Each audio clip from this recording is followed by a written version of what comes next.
Hello everyone, Derek's Damn Toys, and we are back with another action figure review. Today we have the Unrivaled Series 14, Keith Lee. Of course, taking a look at the BS on the box. Pretty standard for the Unrivaled series. Of course, here's the rest of the wave. I saw the Ricky Starks in the store and the Tony Storm. Haven't seen the other two in this wave. Kind of sad that I didn't get to see the Swerve yet. I almost got the Ricky, but sadly when I went back to go grab him, he was not there. I will say the packaging on this is a little messed up. Of course, where I am at currently, it is downpouring everywhere. Of course, the one day I chose to go to Walmart and try to find stuff in the store. Anywho, why don't I shut the hell up and we can get into this action figure review now, shall we? Why don't we get him out of his plastic prison? Damn, I can't even speak right now. Alrighty, so first things first, of course, we gotta talk about the accessories now that we have him out of his plastic prison. First things first, he comes with two different sets of hands. He comes with a set of weapon-ish grappling hands. I can't really say they're weapon-holding hands because they don't hold many weapons. But he also does come with a set of fist hands. And he comes with this really nice rubber jacket. First time in a while you'll probably hear me say that, but every time a sleeveless rubber jacket or vest or whatever the case may be comes into play, I'm going to praise it a little bit, especially when it's actually like nice and flexible like this is. It's not like too stiff like the Mattel version, at least in my opinion, and we'll talk about that here in a moment. Of course, he's got the Limitless logo on the back. He's got the 7 with the infinity sign, or the L with the infinity sign in it. Of course it would be an L, technically that makes sense when he has the hood up. Sadly we don't get a cloth version of that to see that in like full action. It's got the logo on the front. I don't know if that's how the arms are on the hoodie, but god damn are those arms tiny as hell. Still pretty decent jacket though, nonetheless. I can't complain here. Pushing that to the side and actually moving the figure into place if he would like to stand.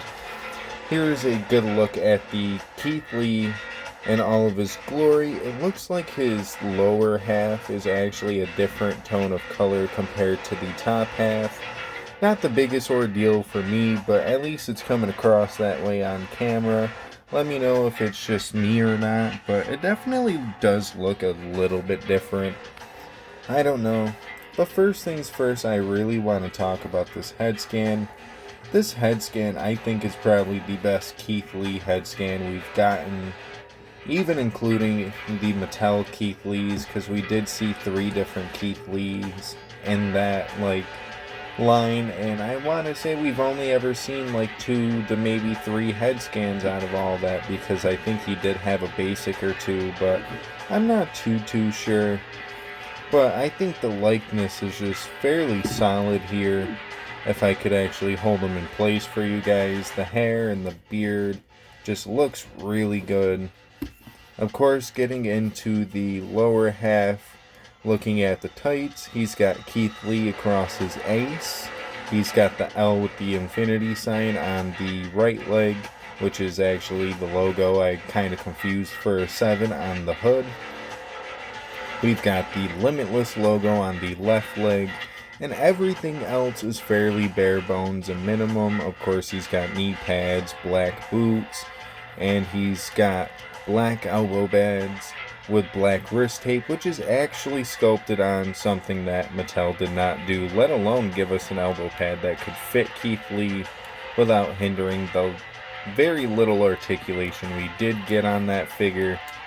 Speaking of, how does this figure pose? Well, first things first, he can look down about that far, which is really fucking good, I'll be completely honest there. He can look up about that much, which kind of standard. he can't really look up too high. It's whatever. Like, that's maybe about the highest I can get it. He's got some pretty iffy ab crunch. Like, he can look back super far, but he is not going forward too far. Like, that is about how far forward he goes. But this is about how far backwards he goes. Still pretty alright. Got a little bit of articulation in the rib area and the lower part of the torso. Kind of how some of these figures will tend to go. He's got upper arm rotation or shoulder rotation, shoulder articulation. He's got upper bicep swivel. He's got the double jointed elbow pleasure. He's got wrist articulation if I could get the wrist to move. Holy heebie-jeebies. Well, there's the wrist bend, and here's the wrist swivel.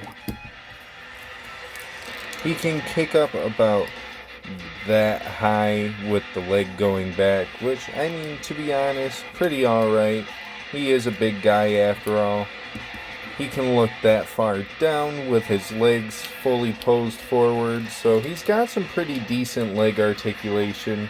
Got some double bend in the knee. Got calf rotation, upper leg rotation. He technically does have calf or boot rotation, and he does have ankle rock and ankle articulation, which actually moves pretty well. Overall, this Keith Lee moves pretty solid. Maybe I'll have to use him in the pick fed, but let's see how he compares to the Mattel Keith Lee. Let's bust out the competitor, I guess.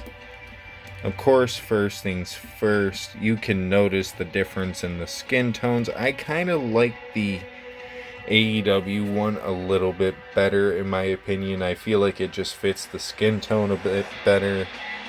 I don't know if it's just because of how my Keith Lee is standing, but they kind of stand pretty on par with each other, I can't lie. So it would be fairly up the scale if you do that. And you do use this Keith Lee if you've already used them in the Fed, and you're worried about that kind of ordeal. Now, I have reviewed this Keith Lee up on the channel, I do believe. And if I haven't, my bad. I don't really feel like getting too deep into the articulation. Of course, he is an older elite, so he does not have double joints in the legs. With the the kick pad, I really can't fucking think right now. With the knee pad pull down, he definitely can articulate pretty decently. Smaller knee pads did not really fit this figure well, so I didn't dare attempt it. And, of course, with it being only single jointed, that's pretty alright, but personally, he can't do too much of a power bomb. Now, this jacket isn't necessarily stiff, but my problem is getting this to go back in and actually pose around, you know what I mean? It does not work very well as where with this one, this may pose around pretty well on Keith Lee, and we will actually see that here in a moment. But yeah, honestly, if I'm gonna be completely honest with you, if you guys are looking to get a Keith Lee for your collection, personally, I'm not being very biased. I love both figures, like the companies as a whole, but I'm going with the AEW on this one. So there's my opinion on that. I just think it poses around way better. Maybe that's because of the double jointed arms. I don't know. But before I officially say that, one more test. We shall be right back. Alrighty, so the final testament as far as how I would choose. Personally, because this is probably one of his finishers I love the most, the Spirit Bomb, which is just essentially a last ride set out power bomb. Don't know why I said that in the accent, don't mind me. The Mattel one does not hold the figure as well as I'd say the AEW one does. Now, at first I did try it with the Aleister Black. Review should be up on the channel. The Keith Lee for Mattel could not hold him fairly well. So, we're gonna kind of test that and see if the AEW Keith Lee can do that a little bit better than the Mattel one. And if he can, I already can tell you AEW Keith Lee for the win. Alright, you guys. The case is proven. It did not take me nearly as much trouble to get Malachi Black up for the Spirit Bomb. Of course, just gotta test it out real quick. How decent would it look if he was going for like a pinfall attempt with it? Maybe not as well on the Malachi. Just technically choked CM Punk on the top rope. But, of course, if I actually put some effort into it and stuff like that, it might look a tad bit better. Like, that doesn't look too bad. And then if you take the other Keith Lee, you definitely aren't getting it very, very well. You're gonna be posing the Keith Lee probably fairly weird. I don't know. I'm definitely saying AEW Keith Lee for the win here. Now, one final thing I do have to say, and we'll get into that with the final pose, but I think it's fairly important, so why don't we get into that now? Alrighty. Well, never mind. He was holding him for the pose there. Alrighty, now that we've got him in the final pose, he's getting ready to hit that, like, attitude adjustment jackhammer-esque move.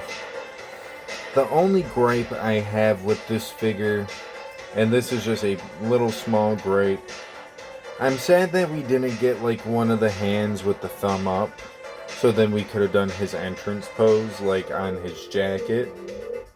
That's kind of a big disappointment. Literally could have just been one hand. We didn't need it for both hands, but sadly we do not see that just yet. Maybe we'll see it in another Keith Lee release through the company if we do get another one. I hope we do. It'd be nice to see, along with the idea and the fact that, well, I would like to see that hand come into fruition. Now, as far as the figure itself goes, if you are a big fan of Keith Lee, I would definitely have to say this is probably a must-have. I don't have too many gripes with it. Maybe the torso could bend a little better. Maybe the legs could bend a little bit better. But by all means, this figure poses around pretty well, and I am excited to maybe see him back in the pig fed at some point, one way or another. But with that being said, though, what would I rate him on a scale of 1 to 10? I would definitely have to give this man a good solid 8.5. Maybe even almost a good solid 8.8. We'll just kind of leave it like right there. Not a good solid 9. There's a couple of small things, but those small things really do not make it that big of a deal. Honestly, it is really nice to see Keith Lee in full display in both companies, like figurines. Sadly, we don't get to ever see double jointed arm Keith Lee in the wave, but maybe one of these days we'll get an action figure that I can shoot the arms on to this one with for double jointed articulation, and maybe that'll pose better than this one, because the ab crunch is really good on the Mattel one.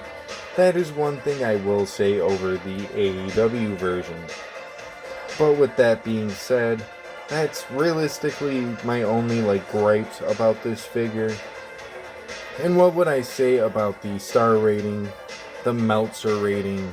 I'd have to say, since I gave him an 8.8, and that is the definitive rating, we can give him a good solid, I guess we can give him a good solid 3.8 out of 5 stars. Almost a 9, almost a 4. Not too perfect, but almost damn near. Maybe one of these days we'll get better, like, ab articulation and stuff, as I've already mentioned. But for right now, for the first release, this is a really good one. Now, one thing I do have to mention, I can't remember, but I think this one was actually supposed to be the Chase variant. Not exactly too sure though, so don't quote me on that. But I want to say this Keith Lee was supposed to have a Chase. So maybe keep an eye out for that if you do actually find it. But as far as I'm aware, maybe it doesn't. So feel free to correct me in the comments if I am wrong. But on that note, if you liked the video, feel free to like the video.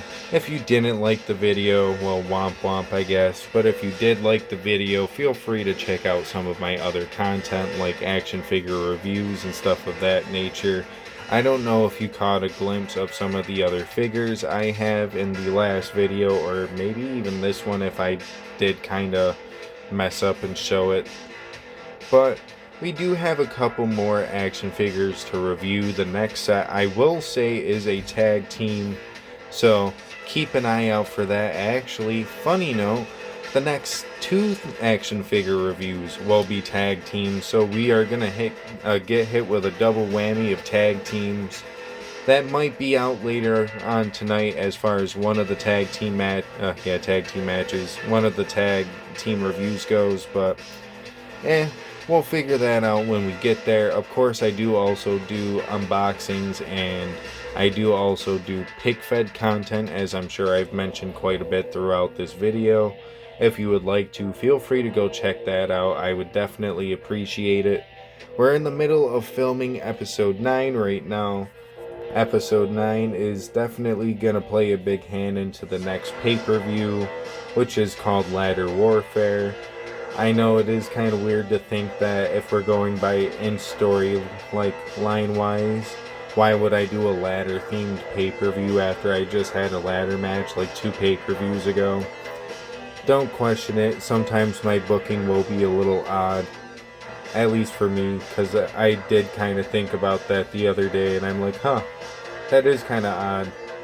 But to be honest, it is also a kind of like a little tribute-ish thing for the fact that the ladder match for the Intercontinental Championship was actually my highest viewed pick-fed video up until the holiday tour, which is actually still ranked at the highest pick-fed viewed video, because I want to say the Cage of Carnage is a little below it still.